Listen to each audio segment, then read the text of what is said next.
Bom dia, boa tarde, boa noite. Hoje quero falar com vocês sobre a questão do suicídio.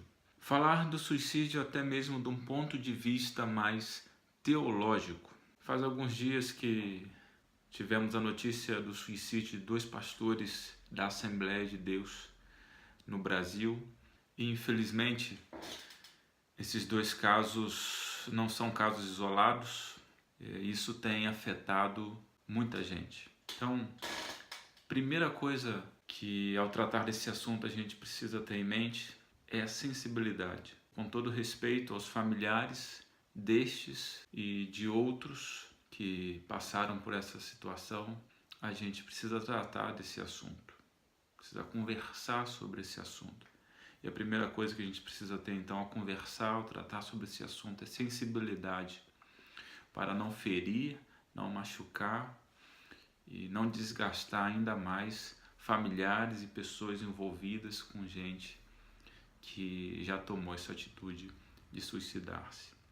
Uma segunda coisa que a gente precisa compreender ao tratar desse assunto, ao conversar sobre esse assunto, é a teologia que sempre esteve por detrás da compreensão do que fosse o suicídio e suas consequências. E essa teologia que sempre esteve por detrás é uma teologia católica.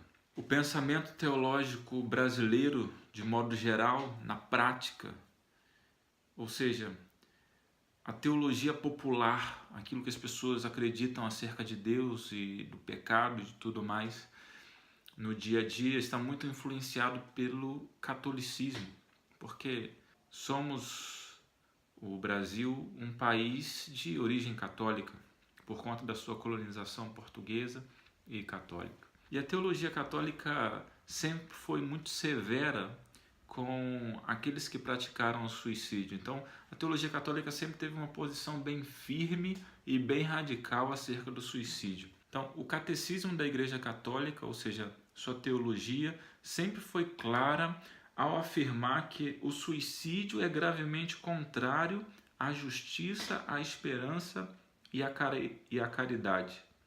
Ele é proibido pelo 5º mandamento. O suicídio contradiz a inclinação natural do ser humano a conservar a própria vida.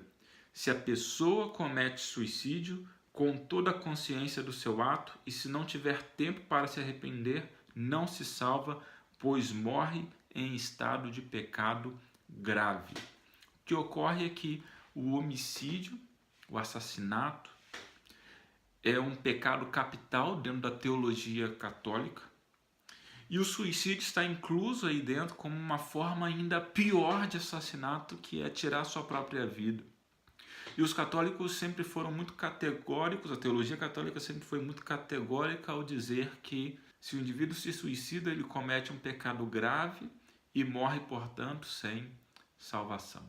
É claro, a teologia católica agora, mais recentemente, tem se aberto, tem reflexionado sobre esse assunto e tem assim, vertentes atuais dentro da teologia católica, padres, estudiosos dentro do catolicismo que estão indo por um viés diferente desse, mas historicamente falando, isso foi o que a Igreja Católica sempre acreditou e ensinou e de certa maneira influenciou o pensamento teológico brasileiro, mesmo aqueles que estão dentro das igrejas evangélicas. Então essa é uma segunda questão que a gente precisa pensar quando trata desse assunto.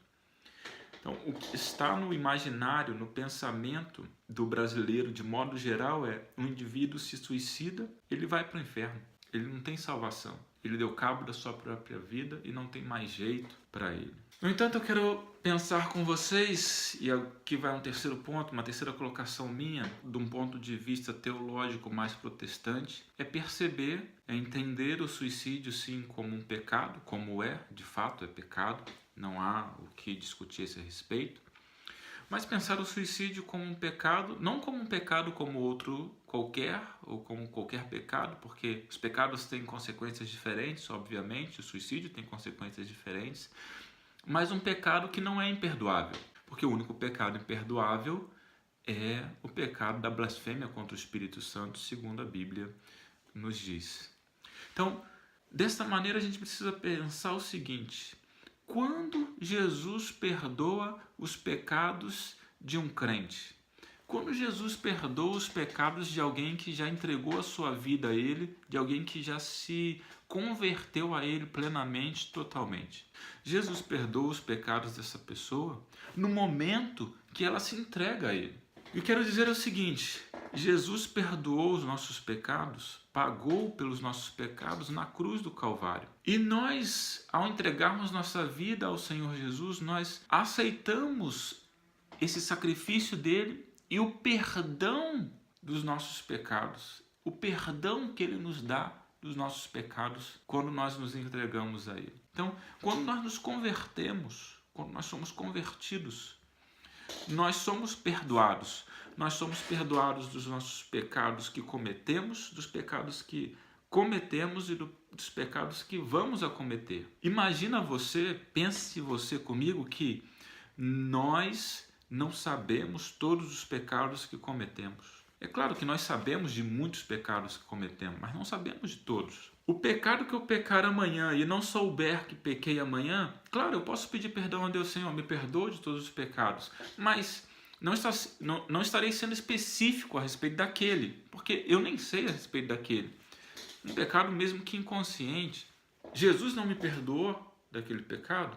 Sim, me perdoou. Jesus me perdoou na cruz, e quando eu aceito o sacrifício dele, ele já me perdoou de tudo. Se eu cometo um pecado e não tenho tempo de, digamos assim, descobrir que pequei e me arrepender, e de repente sou assassinado ou morro num acidente, eu não estarei salvo porque eu não lembrei do pecado que tinha pecado, eu não lembrei de me arrepender de todos os pecados no fim da noite, na oração que eu faço no final da noite. Não deu tempo de eu fazer aquela oração: Senhor, me perdoa de tudo, mesmo aquilo que eu não sabia. Então não deu tempo de eu fazer essa oração, então pronto, eu perdi minha salvação. Não, claro que não.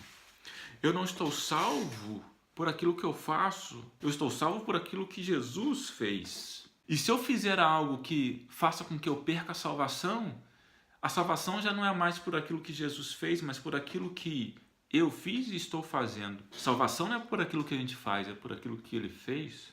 Porque a glória não é nossa, a glória é dele. O que estou querendo dizer é: o indivíduo que se suicida não está necessariamente perdido, não vai necessariamente para o inferno. Ele não necessariamente perde a salvação. É claro, ele pode estar perdido, ele pode ter ido para o inferno, desde que ele realmente não tenha tido a salvação antes, desde que ele realmente não tenha se entregado. Pode ser, mas não necessariamente. Não foi porque o indivíduo não teve tempo de se arrepender no final que ele perde a sua salvação. A gente não é salvo por isso. A gente já se arrependeu de tudo quando entregou a nossa vida a ele. Essa é uma terceira colocação de um ponto de vista teológico mais protestante. Uma quarta colocação, ainda dentro desse assunto, que a gente precisa considerar, pensar, junto com essa terceira, é que o indivíduo que tira a sua própria vida, obviamente, ele está com problemas espirituais. E quando eu digo isso, não quero dizer que ele está possesso pelo diabo. Não, nada disso. Nós temos diversos problemas espirituais. Quem mente tem um problema espiritual. Então, assim, o indivíduo que está sentindo desejo, vontade de dar cabo da sua própria vida e o faz, obviamente ele está com problemas espirituais. E, nesse caso, ele pode também estar com problemas, e muito provavelmente, problemas orgânicos. A gente sabe que a depressão, a ansiedade, ela é uma realidade. E ela não é uma realidade apenas espiritual, ela é uma realidade patológica. Ou seja, ela é também um problema de saúde. E muitas vezes os cristãos, de modo geral, têm resistência em pensar dessa maneira. A gente precisa começar a se abrir para essas compreensões. E se a gente for buscar na Bíblia, na verdade, a gente vai perceber que Elias, por exemplo, dentre outros, não foi apenas Elias, mas Elias é o mais emblemático. Elias teve desejo de morrer. Vários salmistas também tiveram, mas Elias, quando soube que Jezabel estava atrás dele, ele quis dar cabo da sua própria vida. Diz o texto expressamente em 1 Reis, capítulo 19, verso de número 4. Mas ele entrou pelo deserto, caminho de um dia, sentou-se debaixo de um arbusto e pediu para si a morte, dizendo: já basta. Este é o sentimento do suicida. Já basta, eu não aguento mais, eu não quero mais essa vida. A diferença de Elias é que ele não cometeu o ato, mas o desejo estava dentro dele, a vontade estava dentro dele. E ele não o fazendo foi para uma caverna, ficar lá solitário. Ele estava depressivo. Essa era uma questão espiritual dele, mas também patológica, era uma depressão. Ele sentiu desejos de morrer e quis fazer isso. Muitos têm esse desejo e não consumam um ato. Alguns têm esse desejo e consumam o ato para desespero de suas famílias e para, diria eu, desespero de si mesmo. Então é isso, pessoal.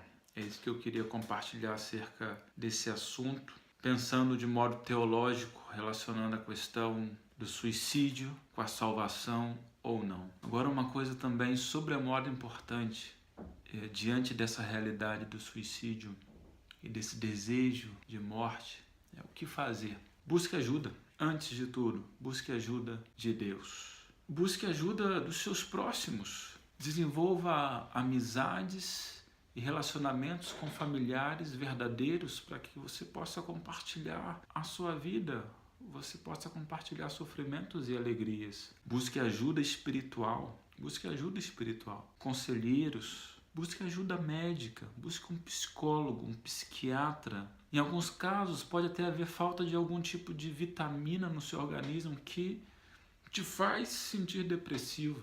Qualquer pessoa que esteja com esse tipo de sentimento, desejando a morte, pode vencer esse sentimento e voltar a gozar da vida. Deus abençoe a cada um.